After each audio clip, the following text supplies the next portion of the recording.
لوگ بادشاہ بن کر بھی کتنی عاجزی کرتے تھے، کیونکہ کوئی اوپر مربی تھا، سلطان اورنگزیب عالمگیر، حالانکہ ہمارا اس کا کوئی گھریلو تعلق ہی نہیں ہے،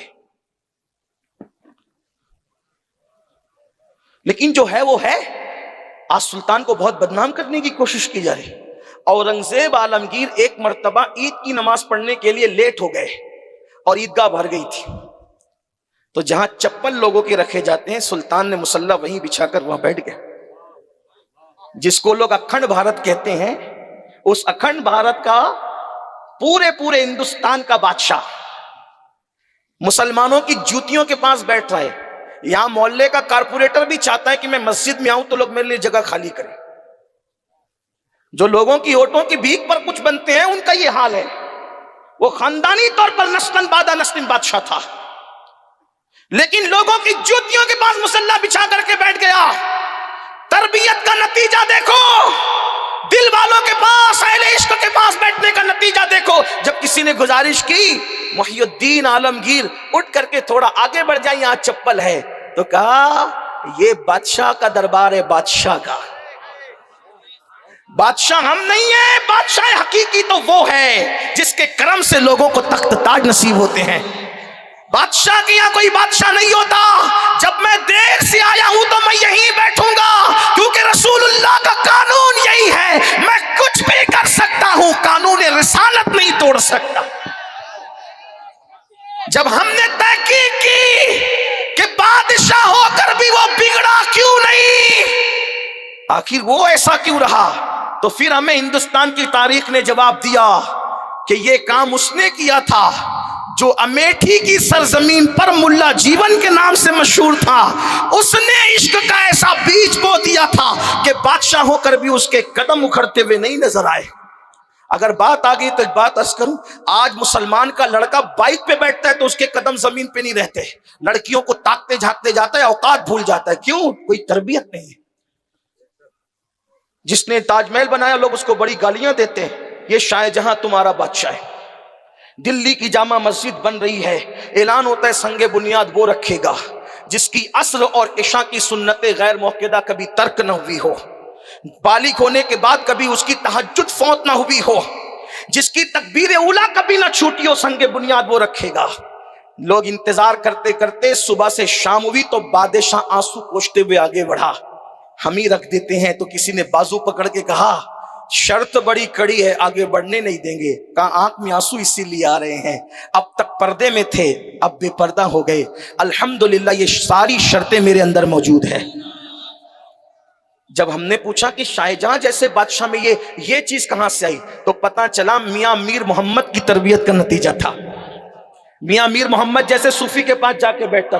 بات شاہ جہاں کی آئی تو ایک بات اور عرض کر دوں تاریخ کے حوالے سے۔ شاہ جہاں نے اس دور میں آج سے تقریباً کم و بیش 400-500 سال پہلے ایک تخت بنایا تھا۔ اس دور میں اس کا خرچہ 7 کروڑ روپے آیا، 7 کروڑ آیا تھا، روپے تو تھے نہیں، 7 کروڑ اس دور کے۔ آپ ذرا اندازہ کریں، میں بہت پڑھا لکھا آدمی نہیں ہوں، ایک طالب علم ہوں، لیکن اگر اس دور کا 7 کروڑ آپ اندازہ کریں آج کیا ہے، سوچے تو صحیح نا۔ جو آج کروڑوں روپے لے کے گھوم رہے ہیں ان کے سارے باپ دادا تمہارے یہاں نوکریاں کرتے تھے، سوچو تو صحیح نا۔ اس دور کی کتنی اہمیت ہے، سونے کے سکے چاندی کے سکے ہوتے تھے، لوگ ننگے بھوکے تھے جو آج بلڈنگوں میں بس رہے ہیں، یہ حال تھا۔ اور شاہ جہاں کا تخت کتنے کا بنا تھا؟ 7 کروڑ کا۔ بہت دولت تھی آپ کے پاس اس وقت تک جب تک تم شراب نہیں پیتے تھے، بہت دولت تھی تمہارے پاس۔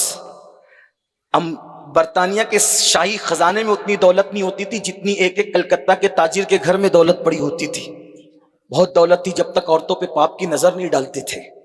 بہت دولت تھی جب تک تمہارے بچے لڑکیوں کے ساتھ کندھے پہ ہاتھ رکھ کے زنا کے منصوبے نہیں بناتے تھے۔ بہت دولت تھی تمہارے پاس جب تک کہ تم عیاشیاں اور آوارگیاں نہ کرتے تھے۔ کیوں دولت تمہارے پاس کیوں نہ ہوتی؟ کیونکہ تمہارا خدا بادشاہ حقیقی ہے اور تمہارا نبی قاسم نعمت ہے۔ تمہیں نہ ملے تو پھر کس کو ملے؟ میرے امام کہتے ہیں کریم ایسا ملا کہ جس کے، توجہ کریں، کریم ایسا ملا کہ جس کے، کریم ایسا ملا کہ جس کے کھلے ہیں ہاتھ اور بھرے خزانے۔ بتاؤ اے مفلسوں کہ پھر کیوں تمہارا دل اضطراب میں ہے؟ آپ شراب جوے کو کیا سمجھتے ہیں؟ چوری چماری کو کیا سمجھتے ہیں؟ جہاں گناہ ہے وہاں فنا ہے۔ ٹیپو سلطان جس دن ان کی شہادت ہوئی تھی، انہوں نے چند موتیاں گلے میں پہن رکھی تھی، اس دور میں اس کی قیمت 5 لاکھ تھی۔ تمہارے بادشاہ لوگ موتیوں کا ہار پہنتے تھے اس دور میں، جب تک لوگ آنے پائی کا حساب جوڑتے تھے اس وقت بنیے لوگ، اس وقت 5-5 لاکھ کے صرف موتیوں کے ہار گلے میں ہوتے تھے۔ آپ غور فرمائیں، انگریزوں نے اتارا تو دیر تک دیکھتے رہ گئے کہ اتنے لاکھوں کا بھی کوئی صرف ہار پہنتا ہے۔ یہ اپنی تاریخ ہے۔ کیوں؟ اللہ سے مانگتے جب تک رہے صدق دل کے ساتھ، دولت ابلتی تھی، عزتیں تھی، وقار تھا۔ جب سے شرابی بنے، کبابی بنے، تو اقبال جیسا آدمی بھی پھر امید کا شاعر بھی شکوے کی بات کر گیا اور کہنے لگا کہ رحمتیں ہیں تیری اغیار کے کاشانے پر، برق گرتی ہے تو بیچارے مسلمانوں پر۔ لیکن اقبال شاید اس کو بھول گئے اس وقت کہ جب تک مسلمان صحیح تھا نا، تو قدرت نے اتنا نوازا تھا کہ لوگ نوکریاں کرتے۔ کہتے ہیں کہ ایک دن سلیمان علیہ السلام 300 جانثاروں کے ساتھ تخت پر سفر کر رہے، تخت پہ سفر کرتے کرتے حضرت سلیمان کو خیال آیا میری سلطنت کتنی بڑی ہے، تو تخت اونچے اوپر نیچے ہونے لگا۔ توجہ ہے آپ کی؟ معصوموں کے ساتھ یہ شان غیرت ہے، معصوموں کے ساتھ یہ شان غیرت ہے۔ تخت تو اوپر نیچے ہونے لگا، ایک چابک اٹھایا، فرمایا سیدھے چل۔ تخت کا جواب جو لکھا ہوا ہے میں وہ منا نقل نہیں کروں گا کیونکہ میں فکر رضا کا پابند ہوں، لیکن اس کو ایک خوبصورت مفہوم کے ساتھ پیش کرنا چاہتا ہوں۔ سلیمان علیہ السلام نے جب فرمایا سیدھے چل کوڑا مار کر، تو غیبی آواز آئی تخت پہ بیٹھنے والے اگر اپنی اصلاح کر لیں تو پھر تخت کی اصلاح خود بخود ہو جائے۔ توجہ فرمائے، اس کا مطلب حالات یوں نہیں بدلتے۔ وہ جو 300 اوپر بیٹھے ہوئے تھے جانثار سلیمان علیہ السلام کے، ان کی اپنی طبیعت نے کچھ کہا تو پیغمبر کو یہ جواب دیا گیا، ہم کیوں جب تک عاشق تھے بادشاہ تھے۔ اور ایک بات آپ سے کہہ دوں، کوئی خواب نہیں دکھا رہا ہوں، اللہ کی قسم، آج بھی اگر عاشق بن جاؤ تو بادشاہ تمہاری غلامی نہ کرے تو پھر کہنا۔ غریب نواز کی غلامی کیوں ہو رہی ہے؟ ایک لباس پہ پوری زندگی گزار دی۔ کون سی دولت تھی غریب نواز کے پاس؟ آپ بتائیں، غوث پاک تو ظاہری اعتبار سے بہت دولت مند تھے، لیکن غریب نواز کے پاس ظاہری کون سی دولت تھی؟ زندگی کا طویل حصہ نا ساگر کے نیچے گزار دی۔ خلجی نظر آ رہا ہے، گوری نظر آ رہا ہے، اکبر جیسا ملحد اور بے دین بھی کھڑا نظر آ رہا ہے۔ بتائیں تو صحیح نا؟ تو یہ قوت عشق ہے۔ تو بات کہیں نہ کہیں سمیٹنی پڑے گی۔ عرض یہ کر رہا تھا 7 کروڑ کا تخت بنایا شاہ جہاں نے، ذرا سنیں اس کو۔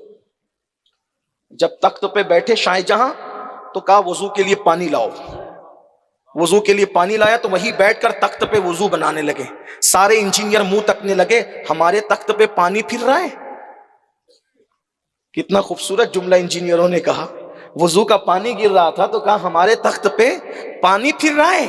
وہیں شاہ جہاں کھڑے ہو کر 2 رکعت نماز ادا کی اور جواب دیا، جب اتنا کروڑوں کا تخت دیکھا تو میرے دل میں خیال آیا فرعون کے پاس بھی تخت تھا، نمرود کے پاس بھی تخت تھا، تو میں نے سوچا انہوں نے بڑے تخت پہ کہا انا ربکم الاعلی، اس لیے میں نے سوچا انہوں نے انا ربکم الاعلی کہا تو ذلیل ہو گئے، میں سبحان ربی الاعلی کہہ دوں تاکہ ذلت سے بچ جاؤں۔ اس فکر کی تلاش میں جب ہم نکلے تو پتا چلا میاں میر محمد کی تربیت تھی۔ 7 کروڑ کے تخت سے اٹھ کر کے جب ان کی جھوپڑی میں جاتا تو شاہ جہاں کہا کرتے تھے 7 کروڑ کے تخت پہ اتنا سکون